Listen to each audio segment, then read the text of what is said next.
Guys, gawa tayo ng mashed potato. Napakadaling gawin. Simpleng-simple. Kailangan lang natin ng potatoes, syempre. Yan, isa lang na natin kasama ang water and salt. Then, isinasalang ko siya sa pressure cooker para mabilis lang, guys. 5 minutes only. Yan. Okay na ang 5 minutes. I-drain na natin siya. Kailangan walang tubig. Kailangan igahin muna natin siya bago natin siya durugin. Ayan. Kung wala kayong ganyan pandurog, guys, pwedeng tinidor.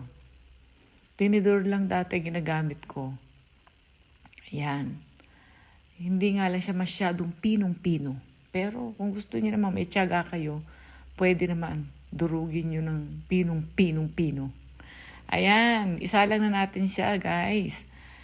Kakailangan lang natin siya ng margarine. 2 kutsarang margarina at 1 tasang fresh milk or milk na nabibili sa yung nasa kahon. Ayan. Then, halu-haluin lang natin siya hanggang matunaw yung margarine. Okay na, guys!